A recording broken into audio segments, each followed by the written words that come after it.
So cough is one of the most common respiratory symptoms. And it's important to realize that in most cases, cough is simply an indicator of a benign process in the acute setting. Good example is a common cold. You're looking at a symptom that is benign and self-limited, will last a few days and then it's gone.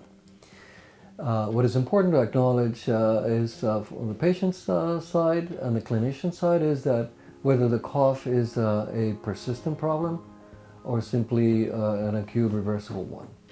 And whether it's associated with other symptoms such as shortness of breath and the character of the cough, and whether it's productive, and whether there's any other more important findings such as discoloration of the sputum and in some cases even blood in it. The important thing about it is also to realize that in most cases cough is simply a symptom, an indicator of an underlying problem. And that underlying problem may be benign or may not be benign, may be severe. We should not overreact and jump over it just because there's a cough.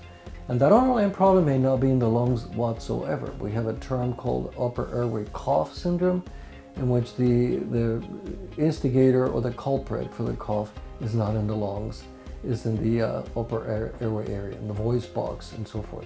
And a very, very common cause of that is acid reflux, also called gastroesophageal reflux.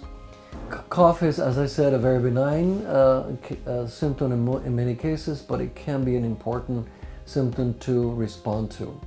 And that requires a nice comprehensive conversation with the patient and followed by perhaps some additional testing such as pulmonary function testing or imaging studies.